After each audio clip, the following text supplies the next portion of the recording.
All right. Okay. So this is the Student Plug, and the Student Plug is a platform where we talk everything student support. And today we are joined by Xhanti Mshunqane. Xhanti Mshunqane is actually a former lecturer in the School of Accounting at Wits. He has left, the academic space. I hope it's just for a minute, Mshunqane. It is just for a minute. Yeah, who knows, man? Yeah, I think I'm so involved in it. Yeah. Yeah, I think we still need you so much in this. And today we're going to be talking under the theme of remote studying and learning techniques and studying during COVID-19. COVID-19 is here, and the pandemic has been creating much havoc, and also in the academic space with students, especially migrating into online learning and remote learning. So, that has come across being frustrating for some students. So we're just going to be talking about how perhaps students can actually navigate into this. So I see, okay, let me start by saying Molo Mshunqane. Molo, yeah. Yeah. The correct. Yeah. Asiqala ngalolu hlobo asiqala apha Mshunqane. Sure. Because learning does not happen in a vacuum. And that's the problem with students, that we don't want to understand why. And if you don't understand the why, the work becomes so abstract that it will take so long for you to study. So the first thing is why. If I understand, so the why is usually the context. So they're quite important because our brains are designed to learn from context and experiences. Like, for example, the problem is that it's not that we're not smart, we are, it's just that the way we learn is not the right way. Sure. We are human beings, and inherently we learn from experiences and emotions.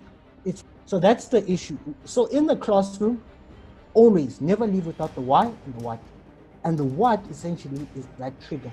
What's the trigger for me? And always ask your lecturers, even if some lectures are bad, some lectures are inherently good. They'll explain this anyway when they're lecturing. Some lectures aren't that great. That's still okay. You, the student, you need to absorb the information. So you ask that question. Okay, what's the trigger, Mrs. Lecturer or Mr. Lecturer? What must I look out for in the exam to know that whatever you taught me today is going to be applied? Don't leave the classroom without understanding that. Is that the idea behind learning? It's about failing. But the good students understand when to fail. You don't fail. You don't fail in the exam room when it counts.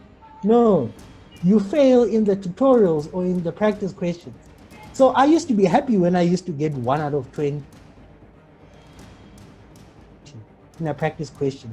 Didn't know this. And better I know it now than in the exam room when it counts and my marks are there. Sorry, that if you look at most failures that happen in an exam room where people don't do well, you could probably trace it to that first interaction where they missed the plot, i.e. when they first exposed them to that information, they didn't get the concept, and it was a struggle ever since. So you really understand this is a war.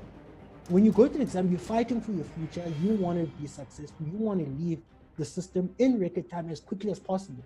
So how do I increase the chances of that happening? I need to understand the tricks of the game. I need to understand the system. The system in most varsities is designed to test you on a problem, to develop your critical thinking and your problem-solving abilities. No, you can really excel. Everyone can do it. It's not about how smart you are. Get the right plans in place, and there's no reason why you shouldn't leave record time, finish your course. And yeah, that's my goal. I want everyone to succeed, and hopefully you'll succeed. Sure. All right. Thanks. Excellent. Sure. Yeah.